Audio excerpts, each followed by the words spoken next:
सूफिया के मानने वाले आपको बता रहे होंगे जी अम्मी से रोटी ना मांगे, ये शिर्क है। अब मुझे बताएं, जब वो ये मजाक उड़ा रहे होते हैं इस आयत का, वो हमारा मजाक नहीं उड़ा रहे होते, वो अल्लाह का उड़ा रहे होते हैं। हाँ जाहिर है, वो अल्लाह को कह रहे होते हैं अम्मी से रोटी ना मांगे, आपसे ही हम रोटी मांगे। और भाई अल्लाह ने बताया हुआ है कि अम्मी से रोटी मांगनी है, और अम्मी को भी कहा है इसको रोटी देनी है। नेकी और परहेजगारी के कामों में एक दूसरे की मदद करो और बुराई में ना करो, अलग रहो। आप यहां बैठे हुए, मैं आपको कहता हूं मुझे पानी पिला दो, आप मुझे पानी पिला देंगे, ये जारी इसबाब है। लेकिन आप हैं बगदाद में, वहां भी कब्र के अंदर दफन है, और मैं आपको फोन मिलाता हूं कि गौसे पाक 2 बोतल नजरतियां भेज दो, क़यामत तक नहीं भेज सकते, वो अल्लाह के पास जा चुके। तोहमत लगाने और मक्कारी करने में मिर्ज़ा साहब का कोई मुकाबला नहीं। सूफिया के मानने वाले कुरान की किसी भी आयत का मजाक नहीं उड़ाते, बल्कि वो आप जैसे लोगों की तोहमत का जवाब देते हैं।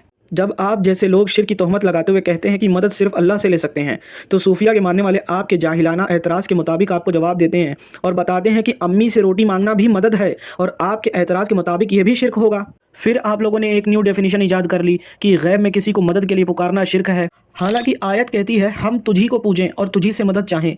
ना तो अल्लाह ने गैब का जिक्र किया, ना असबाब का जिक्र किया, ना जिंदा या मुर्दे की कैद लगाई, बल्कि मुतलकन कहा। ये आप लोगों ने मकारी करके खुद से गैब को जोड़ा, असबाब को जोड़ा और जिंदा या मुर्दे की कैद लगाई। इस आयत को अगर एक न्यूट्रल बंदा पढ़ेगा तो उसे साफ दिखेगा कि आयत कहती है ऐ अल्लाह हम तुझे खुदा मानते हैं, इसीलिए तुझी को पूजते हैं और खुदा समझ के तुझी से मदद चाहते हैं। यानी आयत कहती है कि हकीकत में हेल्प अल्लाह की तरफ से आती है, क्योंकि वो खुदा है, और खुदा मानकर जिससे मदद लेनी चाहिए वो सिर्फ अल्लाह है। मिर्ज़ा साहब, आपके अकॉर्डिंग जो बंदा गैब में हो और उसके पास कोई असबाब ना हो तो उसे मदद के लिए पुकारना शिर्क है, लेकिन सामने बैठे हुए इंसान से मदद ली जा सकती है। इस डेफिनेशन के मुताबिक फिर सामने बैठे हुए इंसान की इबादत भी की जा सकती है। लेकिन फिर आप कहेंगे कि इबादत अल्लाह के अलावा किसी और की करना शिर्क है, ना सामने बैठे हुए की और ना किसी दूर वाले की। तो मिर्ज़ा साहब, यही बात तो हम आपको समझा रहे हैं कि जो काम शिर्क होता है वो हर कंडीशन में शिर्क होता है।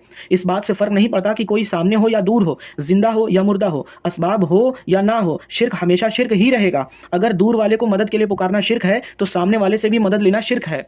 फिर आपने आयत पढ़ी और नेकी और परहेजगारी पर एक दूसरे की मदद करो और गुनाह और ज़्यादती पर बाहम मदद ना दो। अब भला इस आयत में असबाब का, दूर और नज़दीक का, जिंदा या मुर्दे का जिक्र कहाँ है? एक बंदा पानी का गिलास उठाकर दे दे, ये तो नेकी है, और अल्लाह का वली बिना असबाब के हज़ारों टन का तख्ते बिल्कीस पलक झपकने से पहले मीलों दूर से ला दे, तो ये नेकी नहीं? अल्लाह ने तो बात ही सिर्फ इतनी की है कि नेकी के कामों में एक दूसरे की मदद करो और बुरे कामों में मत करो। अल्लाह तो कहता है कि मैं अपने बंदे की आंख बन जाता हूं जिससे वो देखता है, मैं उसके कान बन जाता हूं जिससे वो सुनता है, मैं उसके हाथ बन जाता हूं जिससे वो पकड़ता है, मैं उसके पैर बन जाता हूं जिससे वो चलता है। मेरा बंदा मुझसे दुआ करता है, मैं उसकी दुआ कबूल करता हूं।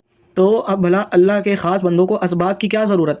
वो तो दूर और नज़दीक से सुनते हैं, देखते हैं और अल्लाह की दी हुई ताकत से मदद करते हैं। यानी हर चीज़ का दारोमदार अल्लाह की अता है, यानी हकीकत में मदद भी अल्लाह ही की होती है।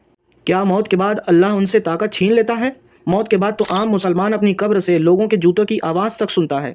अब अल्लाह ने फरमाया कि नेकी के काम में एक दूसरे की मदद करो, यानी अल्लाह ने खुद बता दिया कि मैं मददगार हूँ और मैंने अपने बंदों को भी मददगार बनाया है।